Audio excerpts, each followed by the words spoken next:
Don't drop it. It's a beautiful clock. For a wonderful job Jen did with keeping us all in line this year. A lot of engineers, a lot of opinions. So Jen kept us straight. Thank you. Thank you.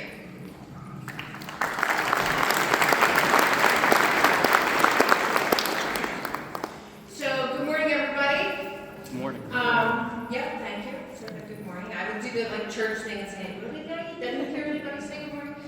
I want to extend a warm welcome to all of our esteemed speakers who are here this morning, and all of you who are here at IBC 2026 in my home state of Maryland, which I'm really proud to be representing. I'd like to take a minute to recognize the IBC Executive Board and any ESWP board members who are here. So if you could just stand up for a second so we can recognize you, that would be great. So these are the folks that work so hard to bring you all of our content here. So I'm Jen Lanning, like we said, 2026 General Chair. My regular day job, I serve as the National Bridge Inspection Practice Leader at GFT. If you already know me, it's good to see you again. And if you don't, I'll make sure you do by the time I leave. I'm pretty extroverted, and I'll talk to anyone. My colleague Larry Kirshner at GFT likes to remind me that this is not, capital not, a typical engineer trait, which is usually accompanied by a look of mild horror on his face as I go off to talk to the next person. But I do love talking to people about engineering, about business, and that sort of thing. So we worked very hard to put together a strong program for you over the next 3 days. We're holding our award ceremony now in this session because it's the most density of people, and we want to make sure that our award recipients get the attention that they deserve. We're thrilled to welcome Chris Roebling as our keynote speaker. Chris, the last name speaks for itself, and he has some great stories to tell us. We have an excellent lineup of international papers, workshops, special sessions, student posters, and presenters. And we also have an exhibition hall and outdoor exhibition that will happen on the patio outside of the exhibition hall, which is downstairs.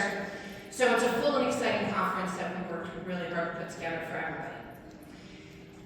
Make sure that you look at the Pittsburgh Magazine. I'm understanding that I said I had in my notes to grab a copy. Apparently it's only digital, but I'd like you to take some time to look at that. The theme of the magazine this year is celebrating women in bridge engineering. That's very near and dear to my heart, and I wanted to make sure to utilize this platform that I was given as the general chair to recognize and focus on what women bridge engineers contribute to the profession, and some of the women doing amazing work out there in the field and across the country. So now it turns to like my personal kind of remarks. I want to share a quick perspective. So my mission for our bridge inspection practice at GFT is two things. Very simple words. Keep the work we have and win everything else. Sorry to the competitors, but that's what we're supposed to be doing. So win everything else. And I share this because these two concepts can kind of be expanded to give us direction in other challenges. And I think we all can kind of acknowledge that right now we're facing a real challenge. There's not enough people to do the work that we have to do. The AAC report card has bridges as a C, which is some improvement. Not good enough for me, probably not good enough for a lot of you. But there just isn't enough people in the pipeline to do the work that we need to do. Everyone here can raise their hand if I say, hey, how much help can I work? And that's true.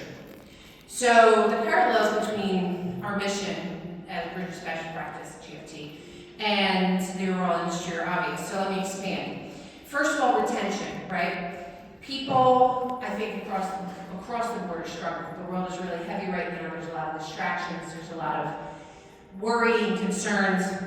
And to keep our team strong, we have to connect with each other. And that's hard to do with, hybrid work, field work, travel.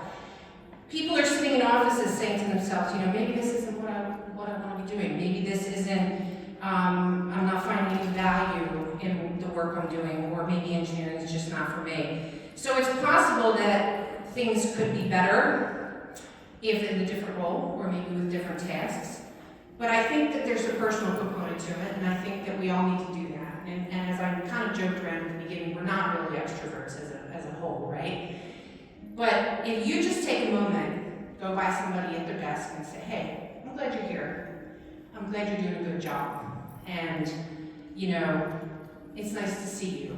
I think it'll make more difference than you think. Second is recruitment, and I want to tell you a story. When I was junior in high school, I had no idea what I wanted to do.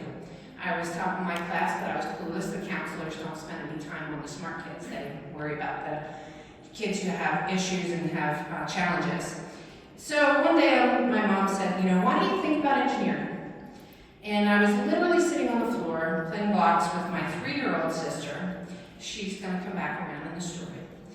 And my mom said, you know, you're always building things, you work with your hands, you're organized, you're a leader. And I was like, what's an engineer do? And she's like, look it up, like any good mom, look it up.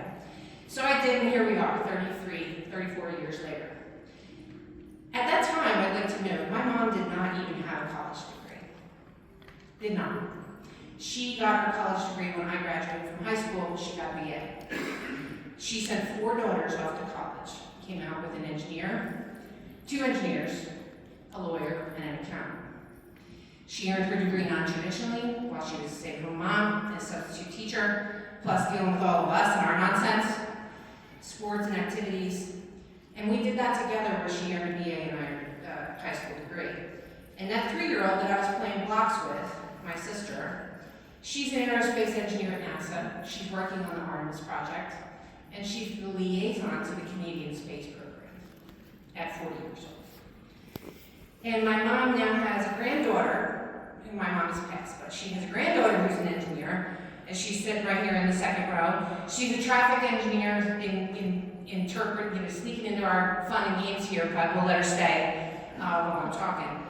But I couldn't be more proud. So my mom, who didn't have a college degree, has 3 engineers she can call her own. The moral is that she saw something in me that wasn't best at math or top in science, because I wasn't. I was good at those things, but that wasn't my best thing. And she saw curiosity, hands-on ability, and organization. She was right. You know, we all love to say, oh, I hate saying my mom's right, but my mom was right. And so when we recruit the next generation, high schoolers, college students, early career professionals, let's look beyond the math and science kids. You know, if you go to a high school and you're like, I'll bring in a math and science kid. No, bring everybody. Because there's kids there who are building a stage set, who are organizing the hell out of the yearbook or the newspaper, that would make great engineers if they just gutted it out through those 4 years of engineering. And not only would they make great engineers, but they would make great problem solvers, which is what we do. Incredible inspectors, construction managers, analysts, or planners. They just need to be exposed to what we do. While you're here, take the time, like I said, to visit the exhibit hall and find the Pittsburgh Engineer magazine, because it celebrates women, and there's some fantastic stories and inspiration in there, and please make sure that your personal network sees it. In conclusion, at the end of the day, we have a tremendous amount of work ahead of us to keep our country's infrastructure moving, healthy, and I hope your time here is productive, energizing, and inspiring. So thank you, and welcome to IBC